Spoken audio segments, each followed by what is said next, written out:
Mabuhay Pilipinas, PBA Sunday action mula rito sa Smart Araneta Coliseum. First quarter action underway, brought to us by Motolite. For express hatid service, call 370-6686. It's Blackwater against the Barako Bull Energy. Here as a first game ng ating doubleheader. Charlie Cuna together with Eric Reyes. You'll hear from Riza Diaz in a while.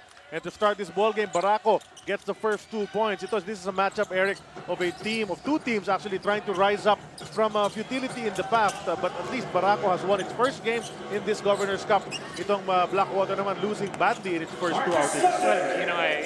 Well, when you start out with 2 losses ng Blackwater, of course, there's no other way to go but up. Samantalang ang Barako naman, gusto nilang patunayan na yung una nilang pagkakapanalo over NLEX, hindi chamba, Charlie. That's why for sure they're going to really come out with all guns blazing, most especially with a prolific import to really show Ito ang isang player na siyang best player noon ng laro ng Barako, hits a 3-point shot. Brought to us by PLDT Home, Evolution turns your ordinary TV into an internet TV. The 3-point shooting of JC Intal noong unang laro nila was superb. Hits his first, tapos may kasunod pa na dunk 5-point cluster from Intal. 7-2 ang ating score. A lot of blessings coming into JC Intal's way. Kaya nga makikita natin it really inspired kind of basketball that JC is having. And for me, he's really a talented player and I really expected of the guy to really produce those kinds of numbers. Matagal na yan because all JC needs to really develop is really the confidence, which he already has. Great drive mula rito kay Brian Heruel, another guy whose numbers have dipped so far in this conference, trying to bring that up para naman tumaas ang standings ng Blackwater. He's in the ball game together with Robbie Celis, Marcus Dautin, Eddie Laura, and JP Eram. Para naman sa Barako, it's R.R. Garcia, Chico Lanete, Liam McMorrow, who just made his first basket of the game, Pascual, at itong si JC Intal nga na pinag-usapan natin a while ago. A guy who has shown so much talent in his PBA career, Eric, pero si JC Intal, consistency ang hinahanap sa kanya. Yun yung talagang kailangan niya. And, it's all about confidence, lalo-lalo sa isang player na magaling katulad nito. So sabi nga natin, these two teams trying to rise up dahil in the past, they're known as teams that, medyo kaya ng mga higher tiered teams in this league. Pero ngayon, pinapakita nila na pumapalag naman sila, especially itong Barako Bull on the rise, definitely. Well, it's all about confidence. You win one game, you just want to sustain that. Samantala, pag nagkakasunod-sunod ang inyong pagkapanalo, even the best teams will have down times, just like what's happening right now with the Blackwater lead. But ang kailangan nga nila talaga is to really get things going. They have to work on both ends of the floor, both defense and offense, to get the confidence and the flow of their game going. Ito mo itong sentro naman ng Barako Energy there. Import Liam McMorrow stands as a shade under 7 feet tall. He's 28 years old, Eric, but only learned to play basketball, he said, noong 20 years old siya dahil sabi ng mga kaibigan niya, why don't you try it? You're 7 feet tall practically. And he's shown that he can play. Itong unang laro niya dito sa Governor's Cup had a 30-20 game, 33 points, 22 rebounds. Tapos ngayon, he's already made 2 baskets, wants to go for a third one. He's fouled on the way up. He'll go to the line. Sinabi mo nga, Charlie, 8 years of basketball pa lang itong si Liam McMorrow. But, with that sheer size and strength alone, madami kagad ang pwedeng ma-develop. I mean, he can still be polished as a good big man. And who knows, he might even be able to play overseas or even in the NBA, di ba? Kasi nga, malaking bagay yan. Kahit pa paano, kung mabibigyan siya, makikita ulit siya ng mga scouts, I'm sure kukunin ulit yan sa NBA. And look at him right there on your screen. Tignan mo yung build dito, parang bato, parang pader. And he's shown some strength. It's shown good shooting percentage, even from the line. Kahit 1 out of 2 pa lang siya on that first stint at the 4.5-meter line. He's given his team a 6-point lead. 12-6, 8:15 natitira sa ating first quarter. And we'd like to take this opportunity to greet all the mothers watching this game a happy Mother's Day. At pati na rin sa mga nanay ng lahat na nanonood. Of course, that goes for my mother-in-law, my mom, and my wife. Happy Mother's Day at sa mga mothers out there. So, the same to the trio na sinabi mo nga, aking asawa, aking nanay, pati na rin ang aking mother-in-law. Diba? So, happy Mother's Day. And this is a nice way to celebrate. Maraming pamilya. Nakita natin, we were scanning the crowd earlier and we saw families together. And of course, the moms enjoying this with their children. Bakasyon pa rin naman halos lahat ng mga paaralan. So even the young ones are here today kahit Lunes bukas. We go back to work but the kids bakasyon pa rin. Haba-habang bakasyon pa. Lalong-lalo na yung mga bata na late pa magbubukas ang kanilang pasok. Kaya tama-tama naman, there's a lot of basketball, a lot of things that you can learn out of watching all these great players perform, in your very eyes. We see them, they keep trying to go to Liam McMorrow back, and he's much bigger than JP Eram. Now he kicks it out, however. Art Garcia, the outside shot.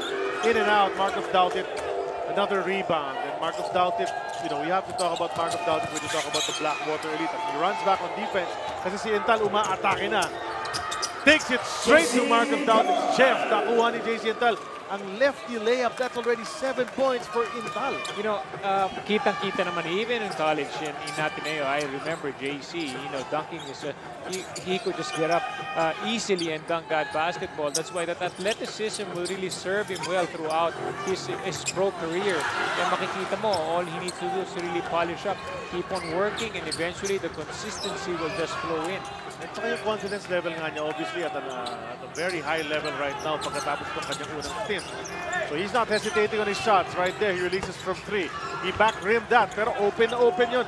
Your coach, Koy Banal, okay lang sa'yo yun because you see Intal is being aggressive and he's shooting with confidence. Yes, if you look at the Barako team, I mean, there are a lot of good players out there, RR, even Chico Luneta can produce those numbers, but I would say that JC Intal is one of those superstars. Look at the way he really goes all out hard dito pa lang sa ating first quarter of play. Baraco's doing a good job jumping the gun on Blackwater early because you don't want this team that has lost already 2 in a row to get that confidence and that flow going. Tama yun, and only 3 seconds left to shoot. Aruela leaving it for Marcus Doughtit. Wala pa sa kanyang bola. Tuloy na putukan sila ng 24-second shot clock. Had he handled that ball immediately, that probably would have been a dunk for Kuya Marcos. Pero with 6:21 remaining sa ating first quarter, a halt to the action has been called. They really need that outside game going because lalong-lalo na itong katapat nilang Barako, there's a big guy in the middle and it's not just easy to just penetrate the gaps and go in the lane. So those 3-point shooting will really come in, to really help them out. For more on Blackwater, punta natin si Riza Diaz. Charlie, when your team is losing by more than 20 points in your first 2 games, there's gotta be something wrong. But instead of putting blames, Coach Leo Isaac is trying to find solutions. Kahapon nga sa kanilang ensayo, extended sila for 1 full hour para sa isang open forum. Nag-usap daw ng masinsinan ng players, coaching staff, pati staff, sa kung ano bang ang nagiging problema. And Coach Leo Isaac is hoping that they will draw something from that. It could turn things around as it is addressing one of their pressing issue, and that is communication on and off the court. Charlie. Thanks a lot, Riza. After that performance kontra sa Global Port, talagang miserable performance yun for Blackwater. There were times in the fourth quarter they were just watching the Global Port guards stroll in para sa mga layups. So obviously they needed a reassessment. Are you ready for this Governor's Cup? It's time to start because action has begun. Yeah, and kagaya nga nasabi ni Riza, I mean, if you lose in 2 games, average 20 plus points per game ang yung talo. And I was looking at the stats, the problem is like easily, of course, offense. But if you also give up 100 points on defense, that's even worse. Because to me, there's really no such thing as an off night on defense. All you have to do is just to work hard, keep the game close, and make it really difficult for your opponent to score. And then, eventually, makakakuha ka rin ng breaks every now and then. Pero kung pareho mong i-give up, wala talagang mangyayari sa'yo. The entire conference. Another basket inside mula kay Liam McMorrow. Just to put things in proper perspective sa mga nakikinig, mga manunod. Blackwater averaging in their first 2 games 78 points a game. Ang kalaban 103. So they've been losing by an average of 25 points a game. So in 2 outings, kaya naman kailangan hindi magpaiwan. Right now, however, they're down. 10 na ang lamang ng Barako Bull Energy, which as we said, coming off a high dahil nanalo nga sila noong unang laro nila dito sa Govs Cup. And guys are shooting well. McMorrow and Intal doing what they're doing here very easily. And it's just clearly evident. It's really that defense. I mean, JC Intal already has 9 points early in the first alone. So malaking bagay kagad yun sa opensa, sa depensa ng Blackwater Elite. You cannot have a guy who especially just won best player this last game to come up again with 9 points early in the first. Nakuha ni Rael Cervantes ang inbound. And this is a guy we know he loves to shoot. Close enough to the basket, pero it rolled out para kay Rael Cervantes. So continuing kanyang poor percentage. The lob to Liam McMorrow, hindi na kompleto ang slam dunk. But R. Garcia gets that steal. Easy layup para sa kanya. Umangat na sa 12 ang kalamangan ng Barako. 4 minutes sakto natitira dito sa ating first quarter. Blackwater fourth to burn. Another timeout. Splendid Sunday. Weather not as hot as yesterday. And, well, hopefully, pair of good games dito sa ating PBA Sunday doubleheader. As Blackwater struggles to keep possession. Rail Cervantes over dribbling. Ito na naman ang white shirts. Liam McMorrow straight to the hoop. Hindi niya napasok yun. Pupunta na naman sa linya si Liam McMorrow. You know, he's had 2 chances at the rim. He missed them. Siniswerte pa nga nagpunti ang Blackwater sa lagay na yan. You know, they're missing some shots. But, you know, what I like about Barako right now is the energy. You know, yung energy, they're actually sucking the life out of Blackwater early. They're picking up that energy and translating into good defense. You could really see, obvious na obvious when you see the defense really pressure up, they try to recover, maiwan mo ng bahagya, kita mo talagang they really use, you move with a lot of quickness. That's what I see in Barako right now. That's why they have this 14-point lead early, because they're really giving Barako or Blackwater a very hard time just to execute on offense. Ilang Barako pool kaya ang inom ng mga to bago sa umpisa ng laro? Dahil tinan mo yung level ng kanilang energy rito, Eric. It's really, you know, they're just leaving Blackwater in the dust as far as running for those loose balls and getting those rebounds such as that. Pero nawala kay JC Intal ang control, and he turns it right back over to Blackwater. Tama ba? O yun, sabi nga ng ating referee, and Rail Cervantes will do the honors. Fresh 24 para rito sa mga naka-azul. Here's Bam Gamalinda sa mga inaasahang makabuntos. And they go back to Markov Dowdit. And Markov Dowdit, Eric, first 2 games, frustrated dahil parang siya na lang at siya. You know, he got his numbers, but nobody else really helped him out. You know, even if you have Marcos score, you know, in the 50s, if there's no other local who will provide that support to their import, it's really going to be difficult for them to win. There's an awkward shot mula kay Jake Pascual, so the Blue Shirts are on the run. Cervantes, mabilis ang kanyang pag-angat. Di na niya inintay na makaset ang depensa ron. He threw it off the glass. He gets a chance for the 3-point play. Basic example of what Blackwater can do. Play good defense and get some easy baskets on the opposite end. That's exactly the kind of game that Blackwater wants to start doing right now to get back into this game and to get that confidence again. Babalik na ang nag-iisang interactive app-based game show. Moneyball, Dribble of the People dito sa PBA. Hindi lang isa, kundi 2 beses ng Moneyball. Mas malaki ang chance yung manalo. Kaya dribblers, makipindot na mamayang halftime. You will have Senorita Mara Aquino hosting the Moneyball segment at the half. Right now, Barako with an 11-point lead. Carlo Lapsimofa jacks it up from 17, bounces long. Jake Pascual right there. Nice tap mula sa kanyang kakampi to set up that basket. You know, McMorrow was, maganda yung pagkakadiskarte niya. He was boxed out very well, but that long arms, he was able to tap that ball to his teammate. So he has a good sense of where he is on the floor and where his teammates are at. Eruela goes cross-court to Cervantes, pero may bumagsak na player sa gitna. Jason Ballesteros hit the floor quite hard. Rinig natin yung thud mula rito sa pwesto natin. But the big man gets up. That's a foul on Barako. That's 14 fouls para sa kanila. Only 2 for Blackwater. 2 minutes, 4 seconds na lang natitira, Eric, dito sa ating first quarter. And Barako is just really playing loose and fancy-free and very confidently. And Blackwater is bleeding to get some baskets.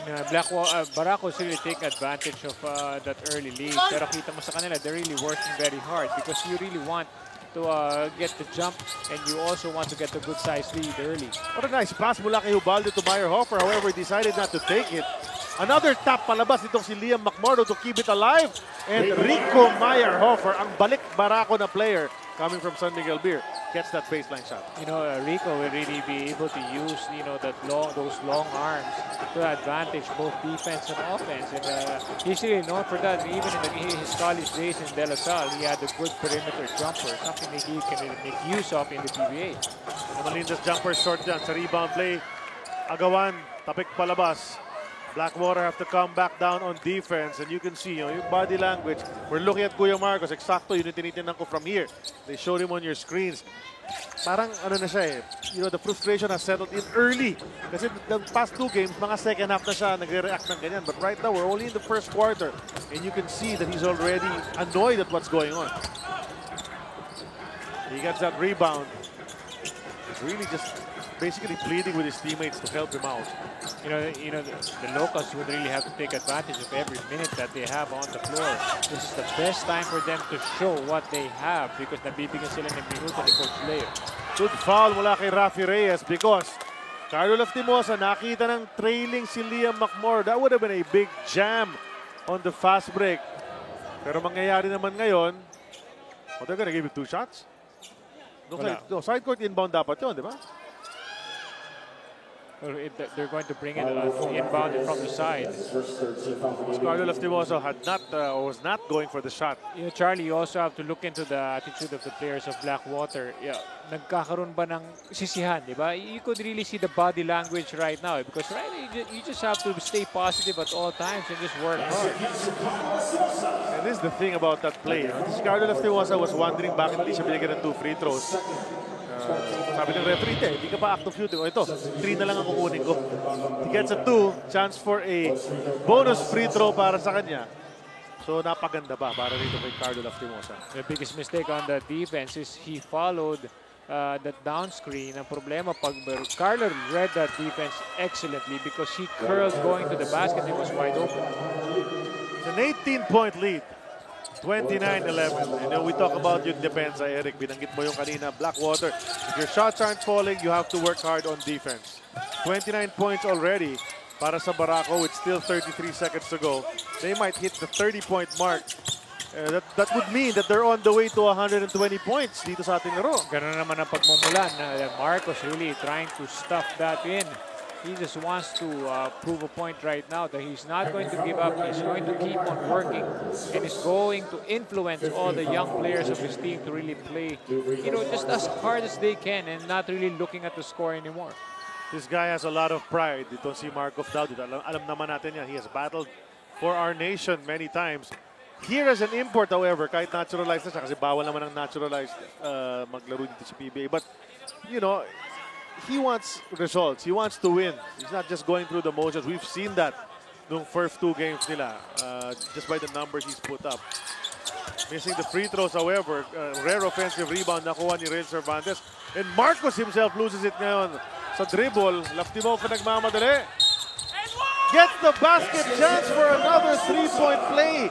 And that just blew up in the Blackwater's face. Instead of getting 1, maybe 2 points, would have been 3 pa nga. Bumalik pa sa kabilang panig. I was about to say that Blackwater already had good energy getting those offensive rebounds. But after that turnover, makikita mo you really have to sprint down. It really boils down to their defense because doon ka lang naman if you get stripped or you get hacked in one end tapos hindi tinawag and then you don't sprint down at naskoran ka, all the more yung frustration will just mount. 21-point lead for the Barako Energy. Last second shot time for Blackwater Elite. And you can sense that the audience, the fans here in the Coliseum want him to shoot, but instead they throw it away. Lastimosa, let's fly! Diretso yung kanyang bato. Bumitin lang. Overpowering performance. Napaka-confident ng laro ng Red Bull, ng Barako Energy rather. Led by JC Intal. Inspired nga ba? I would think so. Oh, definitely. You look at the numbers that he has put in. 9 quick points early in the first period alone. And he has really anchored and carried this Barako Bull and put in a lot of energy to really provide this big lead early in the end of the first quarter. 32-11 ang ating score. We'll be back with second quarter action dito sa Big Dome.